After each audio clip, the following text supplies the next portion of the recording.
ગુજરાત રાજ્યના ચોથા નાણાં પંચના ચેરમેન યમલભાઈ વ્યાસે આજે નર્મદા જિલ્લાના એકતાનગર સ્થિત વિશ્વની સૌથી ઊંચી પ્રતિમા સ્ટેચ્યુ ઓફ યુનિટીની ભાવપૂર્વક મુલાકાત લીધી. ગુજરાત રાજ્યના ચોથા નાણાં પંચના ચેરમેન યમલભાઈ વ્યાસે નર્મદા જિલ્લાના એકતાનગર સ્થિત વિશ્વની સૌથી ઊંચી પ્રતિમા સ્ટેચ્યુ ઓફ યુનિટીની ભાવપૂર્વક મુલાકાત લીધી.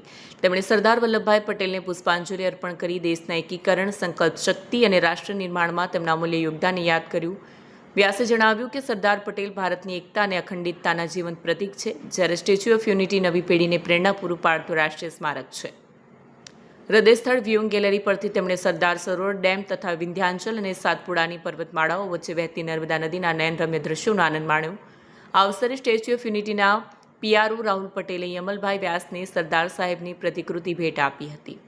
અત્યારે હું એપ્રિલ 2026માં જ્યારે સ્ટેચ્યુ ઓફ યુનિટી અને એકતાનગરના પ્રવાસે ફરી આવ્યો ત્યારે 1.5 વર્ષમાં જે પરિવર્તન થયું છે, જે વિકાસ થયો છે, એ જોઈને હું ખરેખર દંગ થઈ ગયો છું.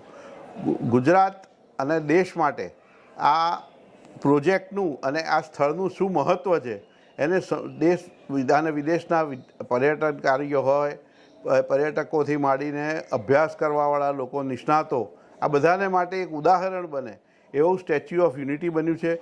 એવી જ એકતાનગરના પૂરા જિલ્લાની જે વિકાસ થયો છે અને જે ઝીણવટપૂર્વક વિદેશને ટક્કર મારે એવા પાર્ક બનાવવામાં આવ્યા છે, એવા સ્થળ ઊભા કરવામાં આવ્યા છે અને જે સ્વચ્છતા મેન્ટેન થઈ રહી છે એ હું માનું છું કે દેશના કોઈ ભાગમાં આટલું સુંદર સ્વચ્છ કોઈ એક સ્થળ વિકાસ પામ્યું નહીં હોય. અને હું આશા રાખું છું કે જે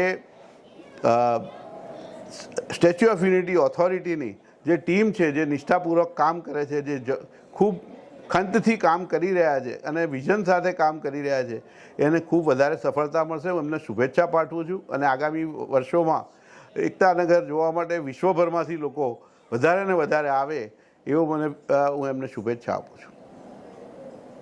વિડીયો જર્નાલિસ્ટ વસીમ મેમણ સાથે સત્યા ટીવી ન્યૂઝ નર્મદા.